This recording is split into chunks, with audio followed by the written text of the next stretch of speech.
Hello दोस्तों, मेरा नाम है मनीष मौर्य। आपका अपना चैनल एक्सेलेंट लर्निंग में स्वागत है। दोस्तों आज हम पढ़ेंगे Coulomb's law and electric field के बारे में जानेंगे दोस्तों। ठीक है, चलिए दोस्तों स्टार्ट करते हैं कूलम्ब्स लॉ।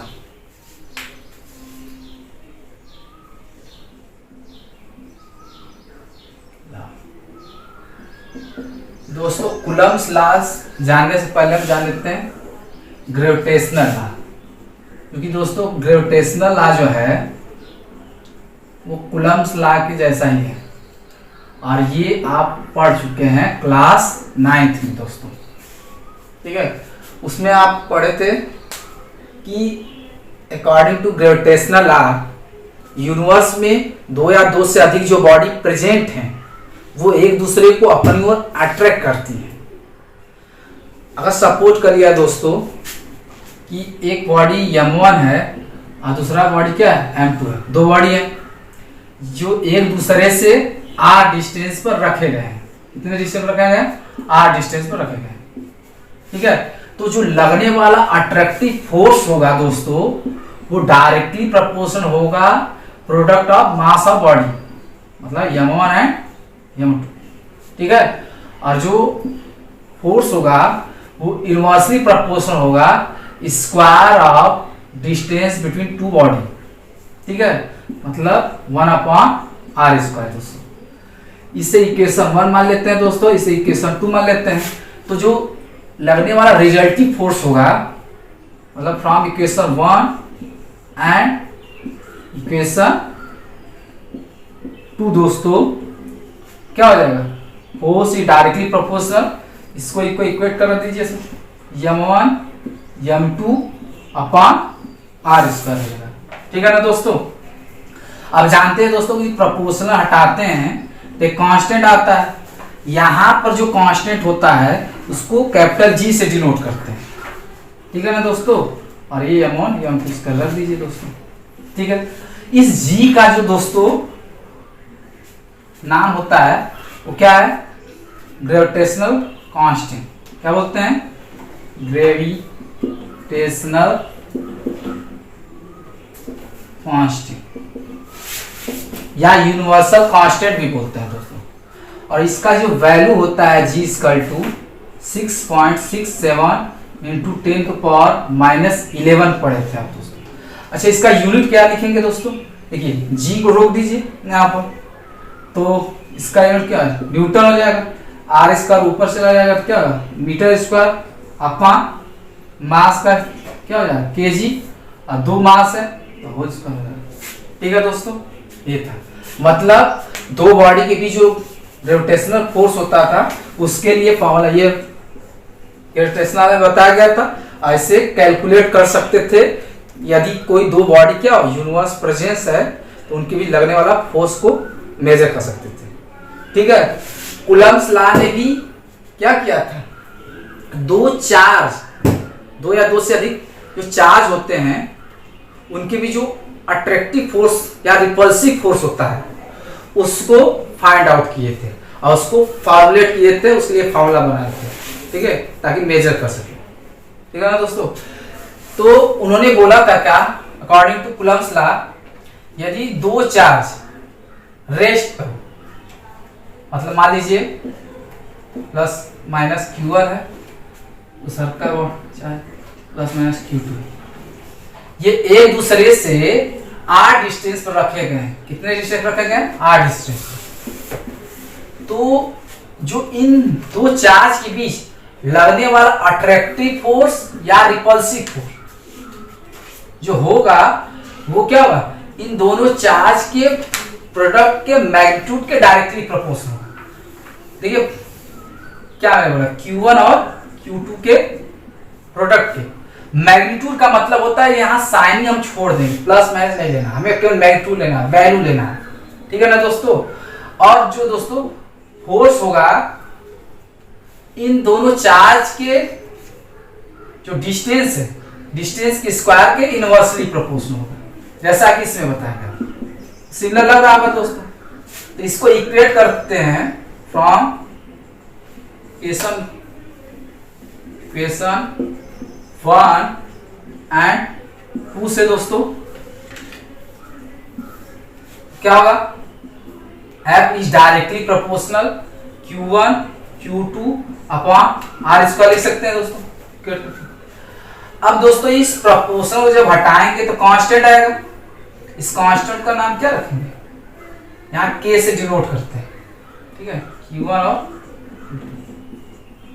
इस कांस्टेंट का नाम जो होता है दोस्तों यहाँ पर इसको बोलते हैं कूलम्स कांस्टेंट। क्या बोलते हैं, कूलम कांस्टेंट। इसका जो K का वैल्यू होता है दोस्तों इस तरह भी रिप्रेजेंट करते हैं, K equal to 1/4 pi epsilon nought, और जो वैल्यू न्यूमेरिकल वैल्यू होता है 9 इंटू 10⁹ होता है। यूनिट जैसे उसमें बताया था मैंने दोस्तों कि ये K का जो यूनिट चाहिए तो हम क्या कर दें, इसको रोक करके इसको इधर भेज दें, ये न्यूटन हो जाएगा, ये ऊपर जाएगा तो मीटर स्क्वायर अपॉन ये चार्ज है, तो चार्ज का यूनिट क्या होता है, कूलम होता है, और दो चार्ज है तो वो इसका वैल्यू, ठीक है दोस्तों। इस तरह तो इस तरह जो रियल फार्मूला होगा F equal to 1/4 pi epsilon not Q1 Q2 upon R square लिख सकते हैं, ठीक है ना दोस्तों। दोस्तों ये जो फार्मूला है ये अब वैलिड है एयर या वैक्यूम के लिए।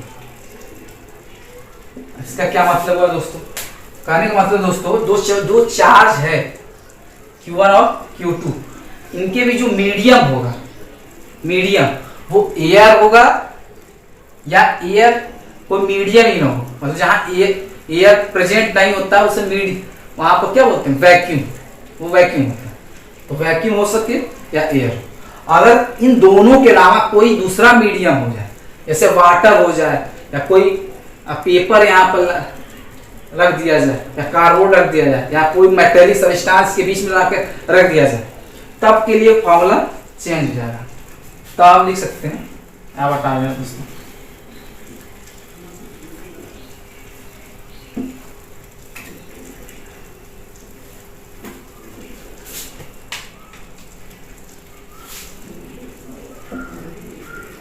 तब फार्मूला अप्लाई करेंगे दोस्तों, F equal to 1/4 pi epsilon not Q1 Q2 upon R square. जहां एप्सिलॉन लिखते थे वहां एप्सिलॉन मीडियम हो जाएगा और इसको M आप यहाँ पर रख दीजिए, ठीक है ना दोस्तों। ये मीडियम के लिए हो जाएगा, इसके लिए फार्मूला हो जाएगा मीडियम। अभी न्यूमेरिकल करा देंगे तो क्लियर हो जाएगा, ठीक है, कोई भी मीडियम हो सकता है। तो मेन फार्मूला जो आपके एग्जाम में आएगा आपके लेवल पर 10th लेवल पर, वो इस पर न्यूमेरिकल आ सकते हैं, वो भी कंपटीशन, बोर्ड एग्जाम में नहीं है सही, ठीक है ना दोस्तों। तो कूलम्स लॉ अगर कोई आप डिफाइन करना चाहते हैं तो मैं बोल दे रहा हूँ, अगर लिखना चाहते हैं तो लिख सकते हैं, according to Coulomb's law the force between two charge is directly proportional to the product of charges and inversely proportional to the square between two charges, ठीक है दोस्तों। ये कूलम्स लॉ ने बताया था। अब इक्वेट करा के निकाल लेते हैं, तो फॉर्मूला आता है। अब आप क्वेश्चन इस पर कर लेते हैं, ठीक। अच्छा, क्वेश्चन करने से पहले दो बात को ध्यान रखें, ठीक है दोस्तों। जो कूलम्स लॉ है वो चार्ज की प्रॉपर्टी, किसकी प्रॉपर्टी थी, चार्ज, मतलब चार्ज पर डिफाइन किया। और जो ग्रेविटेशनल लॉ जो था वो मास के बारे में बताया गया, इसके बारे में मास, ठीक है। और ग्रेविटेशनल लॉ कूलम्स लॉ में अगर डिफरेंस, सबसे अच्छा जो डिफरेंस होता है वो ये है, जो कूलम्स लॉ है वो अट्रैक्टिव और रिपल्सिव फोर्स दोनों होता है इसमें, लेकिन ग्रेविटेशनल लॉ में जो होता है केवल अट्रैक्टिव फोर्स होता है, मतलब ऑलवेज वो अट्रैक्ट करता है, कभी भी दो बॉडी को रिपेल नहीं करता है, ये ध्यान रखिएगा दोस्तों। चलिए ठीक है, अब न्यूमेरिकल कुछ कर लेते हैं। मान लीजिए सपोज कर लीजिए एक बॉडी है, उस पर चार्ज 2 माइक्रो कूलम है, दूसरा बॉडी है उस पर जो चार्ज है -4 माइक्रो कूलम है, ठीक है दोस्तों।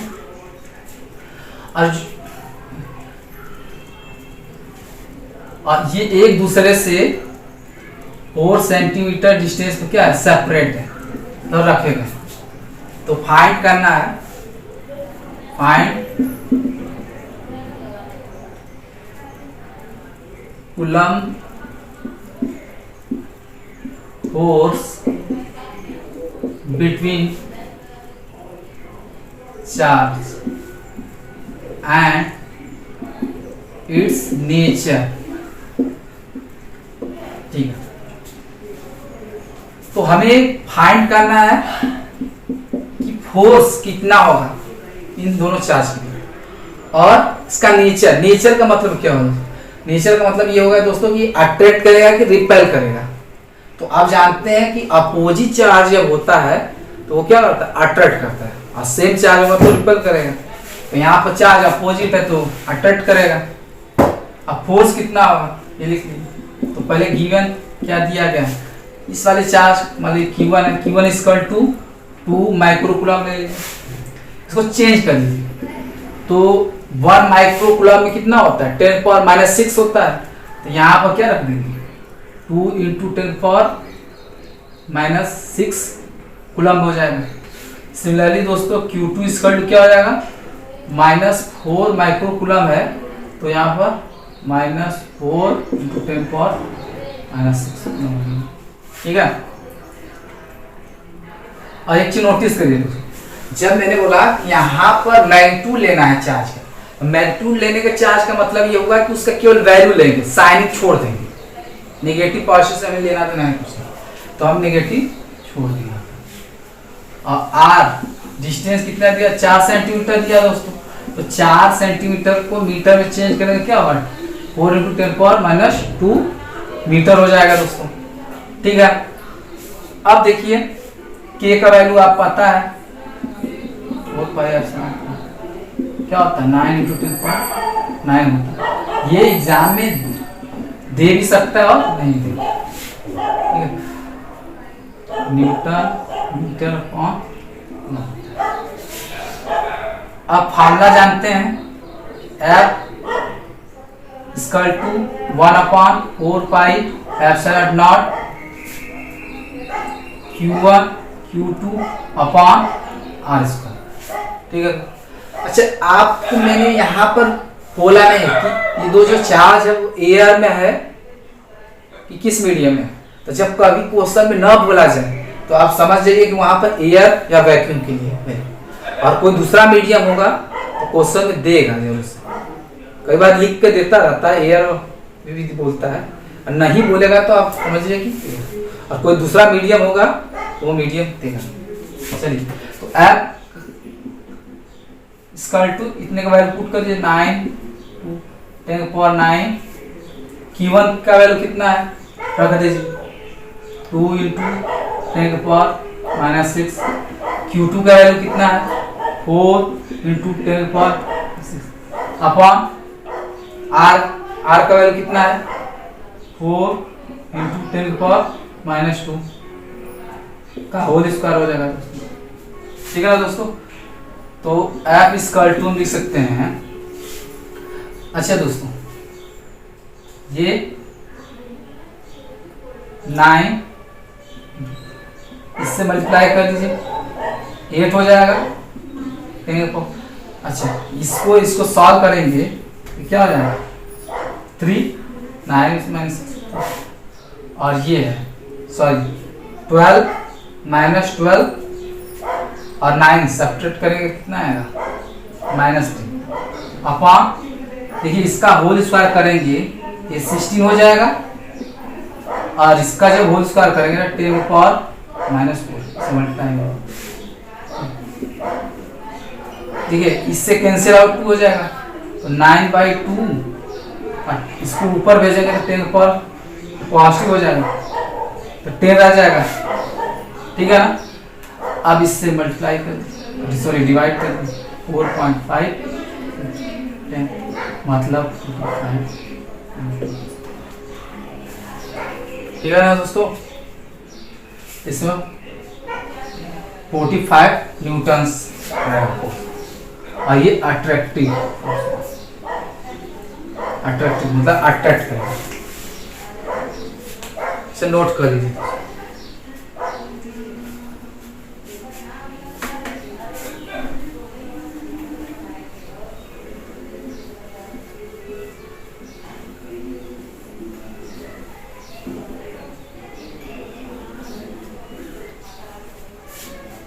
सेकंड क्वेश्चन लिखते हैं, a force of 45 into 10⁻³ Newton acts between like charge bodies separated by 4 meter distance in air medium.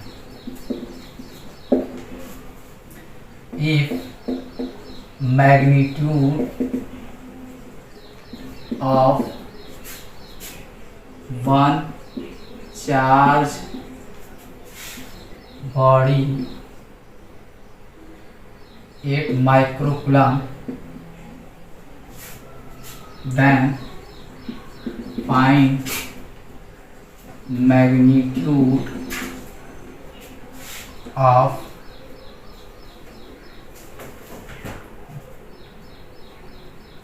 next charge body। ठीक है दोस्तों, ये फाइंड करिए। तो गिवन क्या है दोस्तों, दिया गया है कि 2 चार्ज बॉडी है, ये ना, ए फोर्स ऑफ इतना Newton acts between like charge body, मतलब जो चार्ज बॉडी है वो दोनों में सेम चार्ज है, पॉजिटिव भी हो सकते हैं नेगेटिव, ठीक है। वो एक दूसरे से 4 मीटर डिस्टेंस पर सेपरेट है इन एयर में। तो फाइंड करना है कि यदि एक चार्ज का जो एक बॉडी पर जो चार्ज है वो 8 माइक्रोकूलम है, तो दूसरे बॉडी पे चार्ज कितना होगा, मतलब चार्ज जो है वो पॉजिटिव है, ठीक है। तो गिवन है वो लिख लीजिए, given 45 force 45 into 10⁻³ Newton, charge दिया है 8 माइक्रोकूलम पहला, और सेकंड पूछ रहा है दोस्तों, ठीक है ना।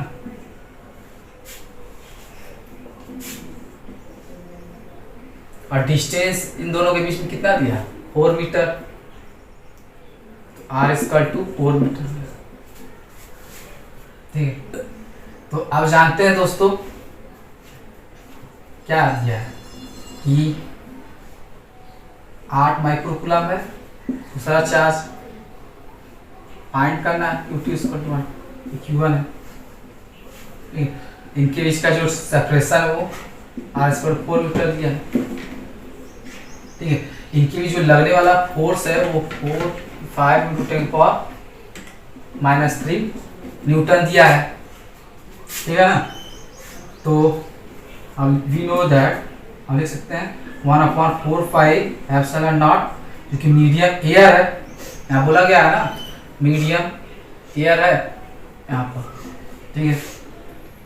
तो Q1 Q2/R², F= इतने का वैल्यू आपको पता है ना, तो 9 into 10⁻9 होता है। अब फोर्स का वैल्यू कितना दिया है रख लीजिए, 45 into 10⁻³ Q1 का वैल्यू 8 माइक्रोकूलम है, इसको चेंज कर लीजिए, 8 into 10⁻6 कूलम हो जाएगा, आप पुट कर लीजिए। Q2 फाइंड करना है, R का वैल्यू कितना दिया 4, और वो भी मीटर में, तो चेंज करने की जरूरत नहीं, होल स्क्वायर हो जाएगा, ठीक है दोस्तों। अच्छा देखिए, इसका स्क्वायर करेंगे, इससे कैंसिल आउट हो जाएगा, यहाँ सॉल्व करते 16 आता, कट करेंगे 2 हो जाएगा, ठीक है दोस्तों। इसको इधर भेज दीजिए, तो इसको इधर भेजेंगे तो 90 हो जाएगा, 90 इंटू 10⁻³ और इसको सॉल्व करके लिख लीजिए 9 इंटू 10⁻, इससे सॉल्व करेंगे क्या होगा 3 हो जाएगा। और ये Q2 इक्वल टू लिख सकते हैं 90 इंटू 10⁻³ अपॉन 9 इंटू 10⁻, इसको ऊपर भेजेंगे, ऐसे सॉल्व करेंगे 10 ऊपर जाएगा 10⁻⁻6। अगर माइक्रो में लिखेंगे तो 10 माइक्रो, मतलब लिख सकते हैं Q2 इक्वल टू 10 माइक्रो 4। ठीक है दोस्तों, ये आंसर है।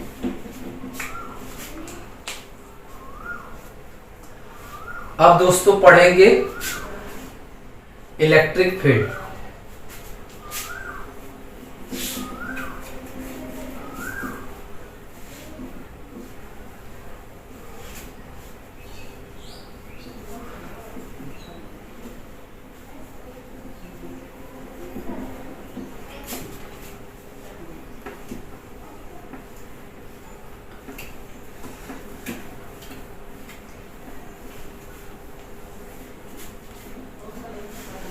इलेक्ट्रिक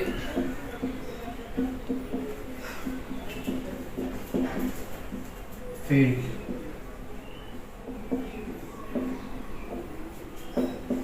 इलेक्ट्रिक फील्ड क्या होता है दोस्तों? तो दोस्तों मैं पहले क्लास में बताया था, पहला लेक्चर कुछ दिखा हुआ, उसमें बताया था कि अगर 4 रेस्ट पे होते हैं तो उसके आसपास क्या होता है, इलेक्ट्रिक फील्ड क्रिएट होता है। कोई भी चार्ज जो फील्ड क्रिएट होगा वो इलेक्ट्रिक फील्ड होगा। लेकिन अगर चार्ज कांस्टेंट वेलोसिटी से मोशन में है तो इलेक्ट्रिक फील्ड और मैग्नेटिक फील्ड दोनों प्रोड्यूस करेगा।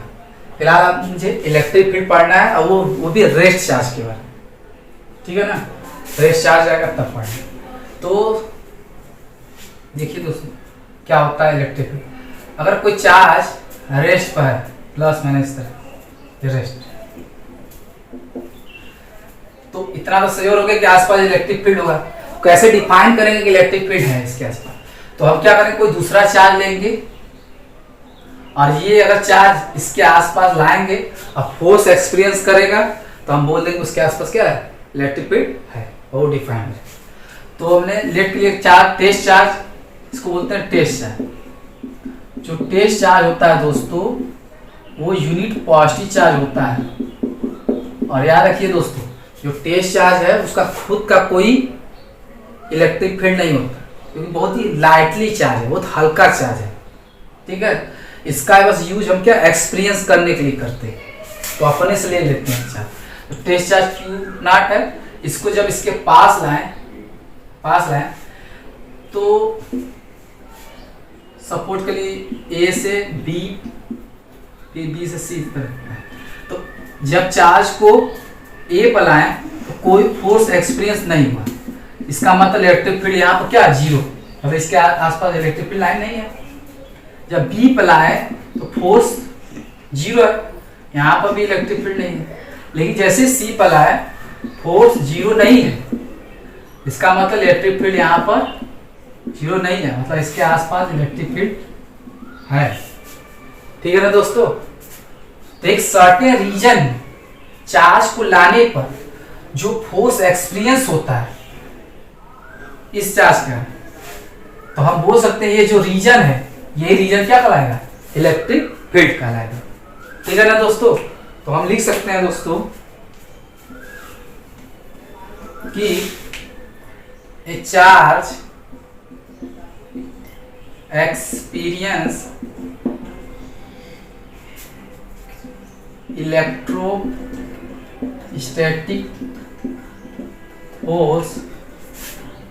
electrostatic force when placed within a certain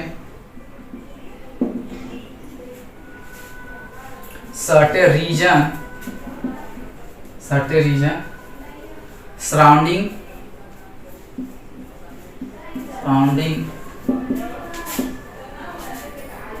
another charge body, ठीक है। This region surrounding charge body, it's felt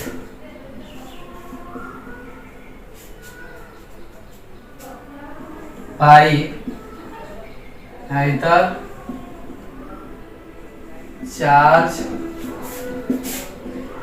body is known as electric field, ठीक है ना दोस्तों। मैंने क्या बोला कि एक चार्ज बॉडी है, charge body electrostatic force experience करते हैं। ये जो चार्ज बॉडी इसके पास आते हैं तो इलेक्ट्रोस्टैटिक फोर्स एक्सपीरियंस करता है। इसका मतलब फोर्स ऑफ अट्रैक्शन या रिपल्सन को एक्सपीरियंस करता है within a certain region. जब यहाँ पर नहीं हो रहा था, यहाँ पर नहीं हो रहा था फोर्स, यहाँ पर एक्सपीरियंस हो सर्टेन रीजन किसी दूसरे चार्ज का, दूसरे चार्ज। तो ये जो रीजन है इस चार्ज की का जो सराउंडिंग जो क्रिएट होता है, इसी रीजन को इलेक्ट्रिक फील्ड बोलते हैं, ठीक है ना दोस्तों। इसको लिख, ठीक है। इस तरह इलेक्ट्रिक फील्ड डिफाइन हो जाती है। अब पढ़ेंगे दोस्तों इलेक्ट्रिक फील्ड इंटेंसिटी। क्या पढ़ेंगे? Electric field intensity.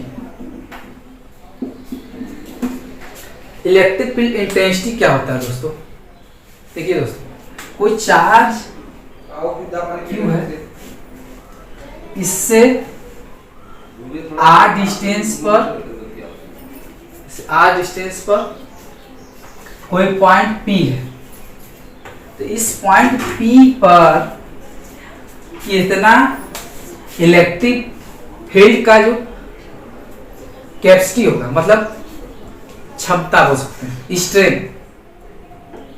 अगर Q पॉइंट से ये चार्ज Q है रखा गया, तो इससे इलेक्ट्रिक फील्ड पॉइंट P पर कितना होगा, कितनी क्षमता से यहाँ पर होगा, कितना ज्यादा होगा कितना कम होगा ये बताएगा, ठीक है ना दोस्तों। तो उसकी क्षमता को रिप्रेजेंट करता है। तो हम लिख सकते हैं electric field at any point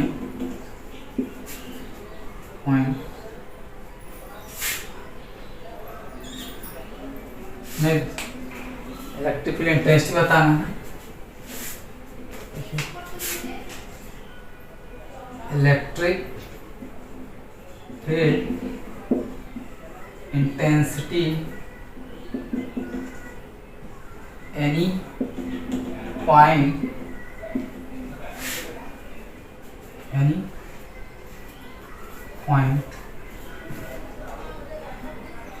is strength of electric field at that point, ठीक है ना दोस्तों। मतलब किसी पॉइंट पर जो इलेक्ट्रिक फील्ड इंटेंसिटी कितना होगा, ये क्या करता है, उसके स्ट्रेंथ को रिप्रेजेंट करता है, ठीक है। और इसका जो वैल्यू होगा E=F/Q0।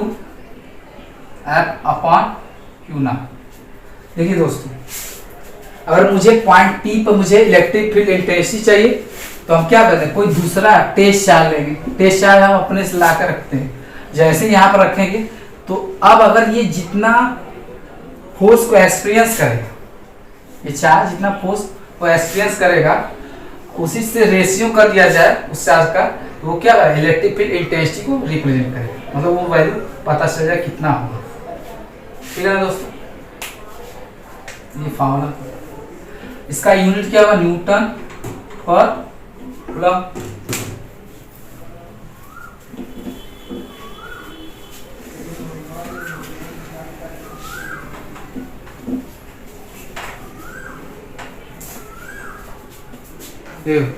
तो इलेक्ट्रिक फील्ड इसका फोर्स अपॉन चार्ज है, हम लिख सकते हैं इलेक्ट्रिक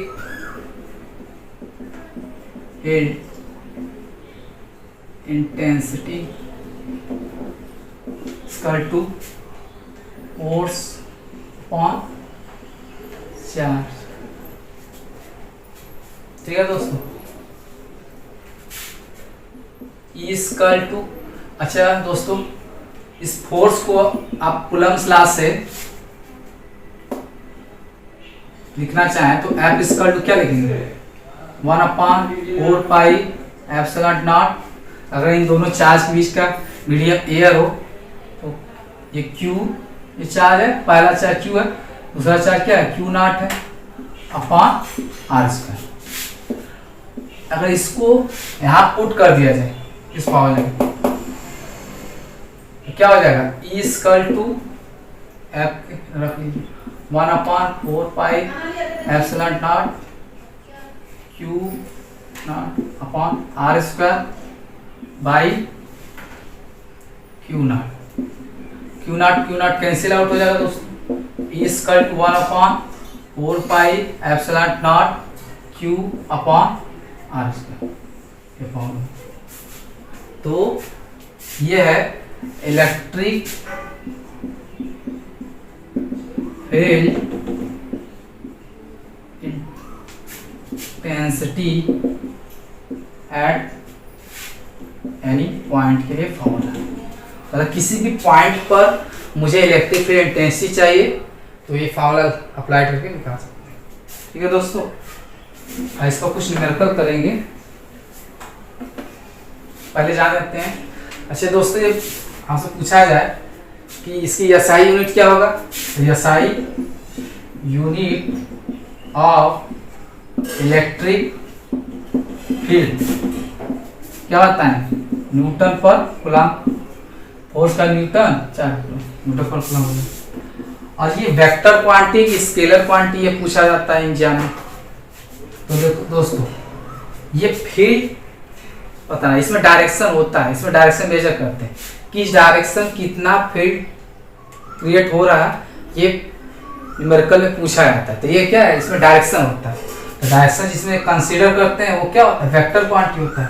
तो लिख सकते हैं ETJ वेक्टर क्वांटिटी। क्लियर है दोस्तों, ये कुछ न्यूमेरिकल कर लेते हैं इस पर।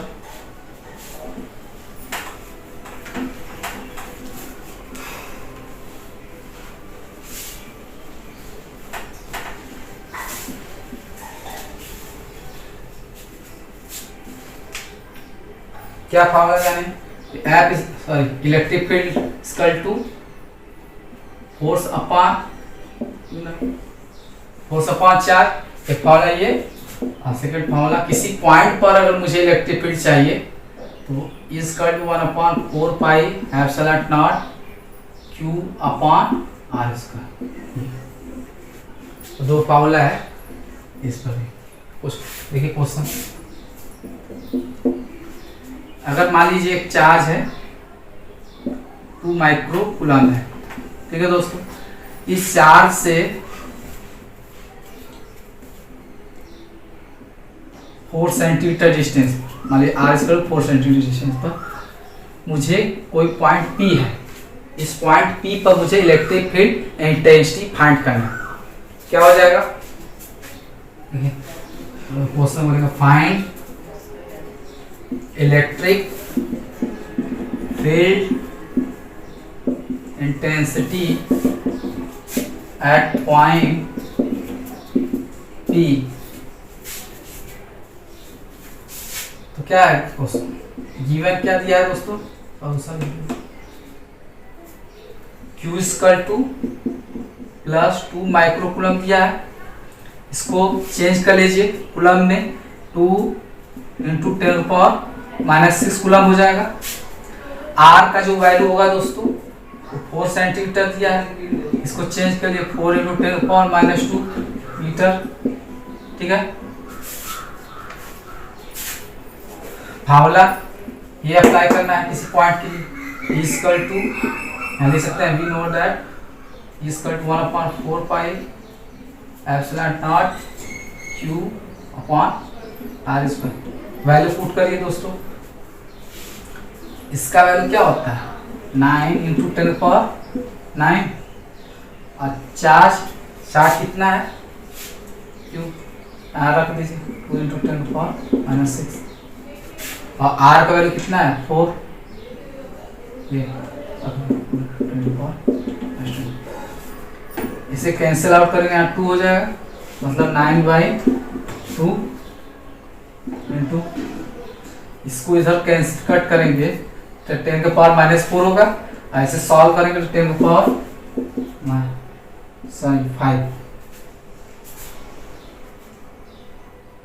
ठीक है,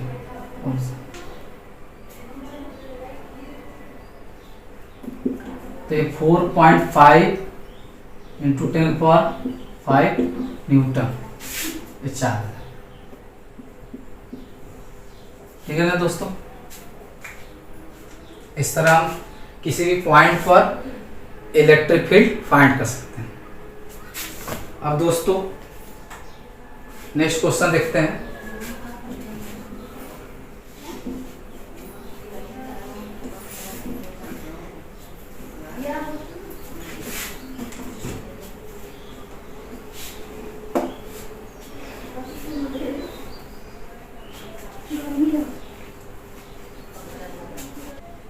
ठीक है दोस्तों, सेकंड क्वेश्चन क्या है,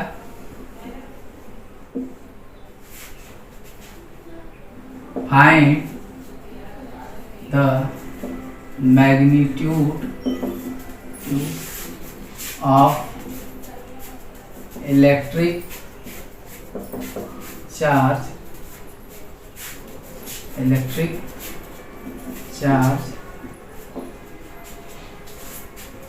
whose electric field strength,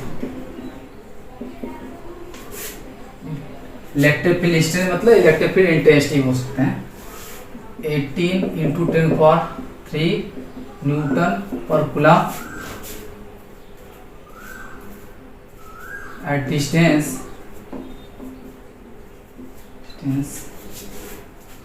of 5 meter in air।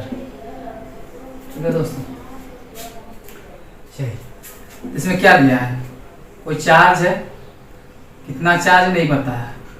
इस चार्ज से 5 मीटर डिस्टेंस पर r 5 मीटर दिया है डिस्टेंस पर, कोई पॉइंट मान लीजिए P है, इस पॉइंट P पर मुझे क्या दिया है इलेक्ट्रिक फील्ड स्ट्रेंथ मतलब E = 18 × 10⁻³ न्यूटन पर कूलम। तो मुझे चार्ज बताना है, तो क्या हो जाएगा, रख लीजिए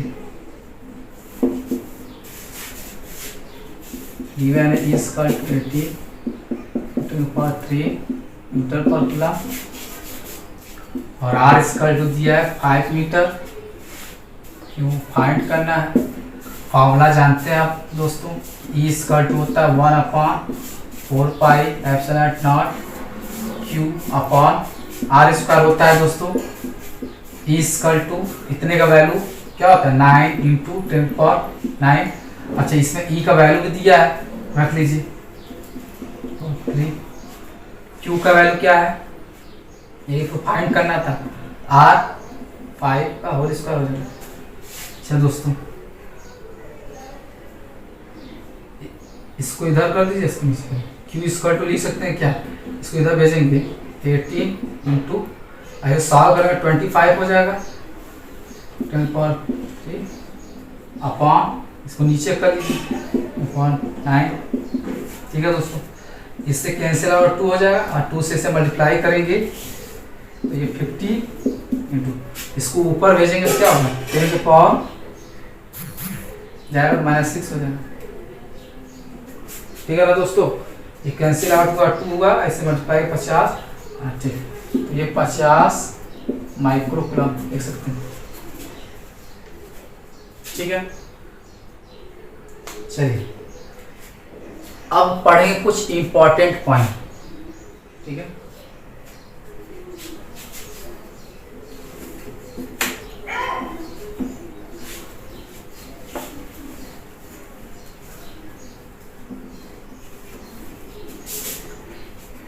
इस पर दोस्तों आप जो बुक में है आपकी, अगर फाउंडेशन बुक, फाउंडेशन का बुक अगर आपके पास है या कॉम्पिटिटिव एग्जाम का बुक आपके पास है तो उससे कुछ क्वेश्चन लगा सकते हैं। अगर ना आए तो कमेंट बॉक्स में लिख करके पूछ सकते हैं। चलिए दोस्तों नेक्स्ट क्वेश्चन करते हैं। सॉरी, अब पढ़ेंगे गोल्डन पॉइंट। ठीक है,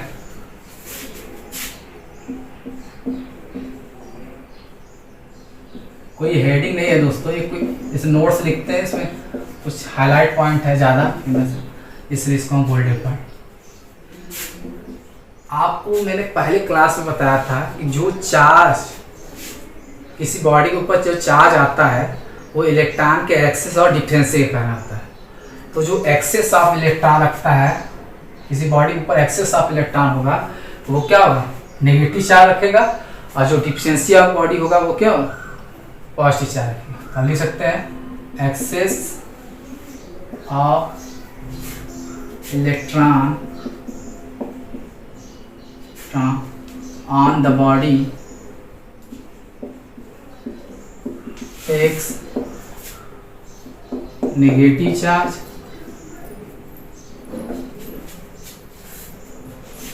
and deficiency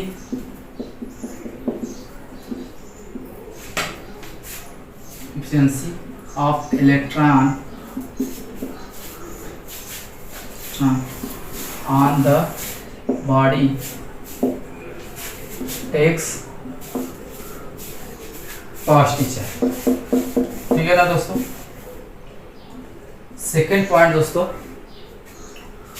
ये आपको इलेक्ट्रोस्टैटिक्स का मतलब अगर आपसे पूछा जाए क्या होता है इलेक्ट्रोस्टैटिक, तो इलेक्ट्रोस्टैटिक में क्या होता है, force of attraction and repulsion दोनों होते हैं। देखिए दो चार्ज हैं, पॉजिटिव नेगेटिव, तो इनके बीच अट्रैक्शन होगा, एक पॉजिटिव है एक पॉजिटिव है, सेम चार्ज रिपल्सन। तो इलेक्ट्रोस्टैटिक फोर्स का मतलब force of attraction and repulsion दोनों लिख सकते हैं। इलेक्ट्रोस्टैटिक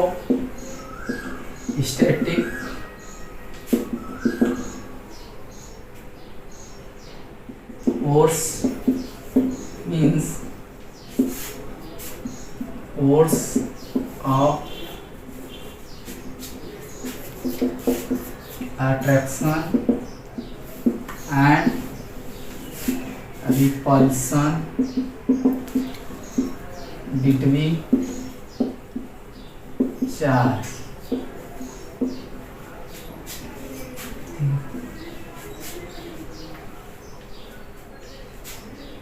दोस्तों जो ग्रेविटेशनल फोर्स होता है वो एक वीकर फोर्स है कंपेयर टू कूलम्ब फोर्स। ये ऑब्जर्व किया गया, देखा गया। तो लिख सकते हैं gravitational force is weaker, gravitational force is weaker than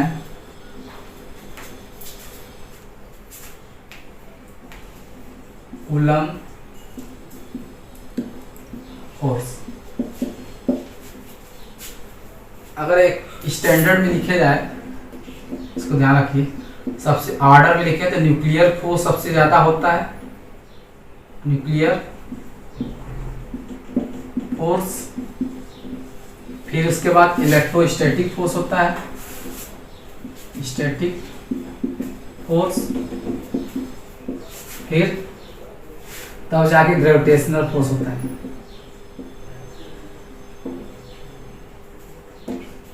gravitational,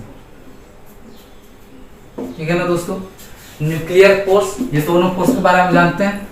nuclear force जो होता है दोस्तों, एटम है, एटम के अंदर क्या होता है, न्यूक्लियस होता है, और उसके अंदर न्यूट्रॉन और प्रोटॉन होते हैं। प्रोटॉन के पास पॉजिटिव चार्ज, इलेक्ट्रॉन के पास नेगेटिव चार्ज। तो जो प्रोटॉन और इलेक्ट्रॉन, ये प्रोटॉन इलेक्ट्रॉन को अपनी ओर खींचा जाता है अपोजिट चार्ज का, इनके भी अट्रैक्टिव फोर्स लगता है। तो जो फोर्स लगता है, इसी फोर्स को क्या बोलते हैं, न्यूक्लियर फोर्स बोलते हैं। अब फोर्स जितना ज्यादा कब हुआ, जब इन दोनों के बीच का डिस्टेंस कितना क्या हो, कम हो। फोर्स जितना कम होगा, न्यूक्लियर फोर्स उतना ही ज्यादा होगा। कोई भी फोर्स ज्यादा होगा, यहाँ पर फोर्स कम होने के कारण न्यूक्लियर फोर्स ज्यादा होता है। इलेक्ट्रोस्टैटिक में क्या होता है, इसमें क्या होता है, तो ये चार्ज कारण और डिस्टेंस पर डिपेंड करता है, दोनों चार्ज और डिस्टेंस दोनों पर डिपेंड करता है।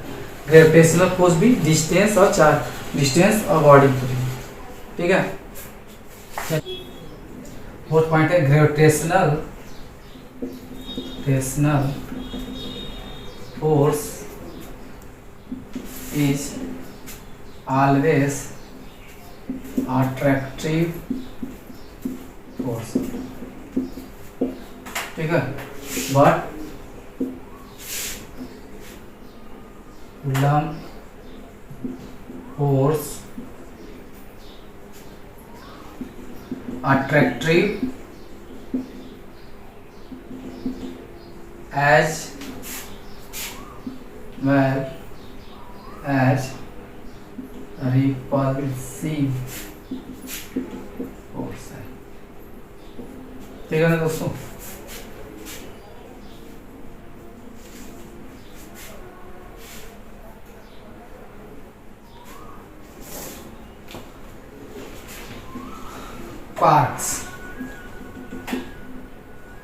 क्वार्क्स क्या होता है दोस्तों, क्वार्क्स एक अनस्टेबल पार्टिकल है, अनस्टेबल पार्टिकल है।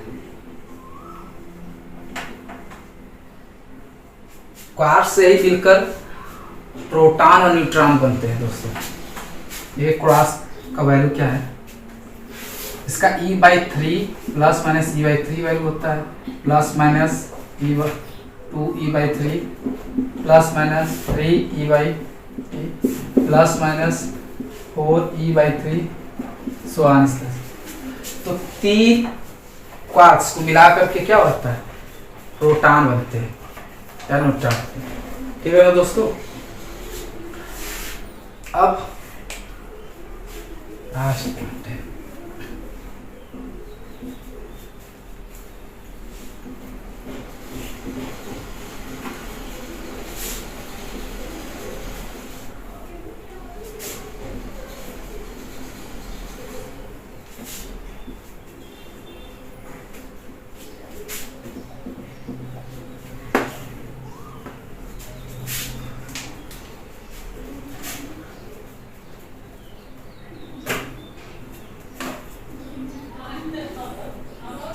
Electric field line.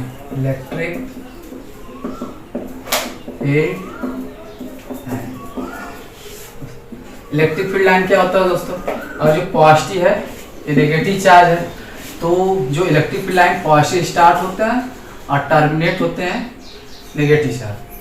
सिग्नल इस तरह ड्रा कर सकते हैं।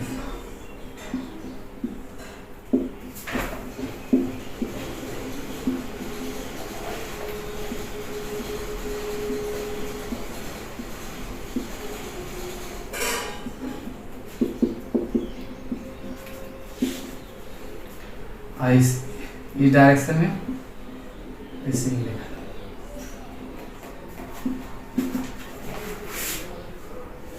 तो हम बोल सकते हैं जो इलेक्ट्रिक फील्ड लाइंस होते हैं पॉजिटिव चार्ज पर, वो आउटवर्ड डायरेक्शन होते हैं, ये आउटवर्ड डायरेक्शन।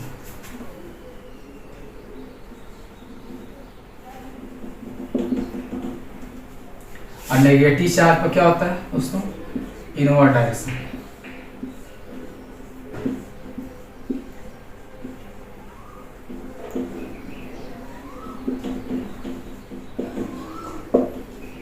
ठीक है, आज के लिए दोस्तों इतना ही। नेक्स्ट क्लास में पढ़ेंगे दोस्तों electric field sorry electric potential and potential difference और इलेक्ट्रिक करंट के बारे में जाएंगे। दोस्तों ये जो टॉपिक पढ़ाएंगे नेक्स्ट क्लास में वो बोर्ड एग्जाम के पॉइंट ऑफ व्यू से इम्पॉर्टेंट है, प्लस कॉम्पिटिटिव एग्जाम में भी बहुत ज़्यादा आता है। ठीक है दोस्तों, तो अगला जो है वो छूटे ना। वीडियो अच्छा लगे तो लाइक करिए, सब्सक्राइब करिए और शेयर करिए। हैव अ नाइस डे दोस्तों।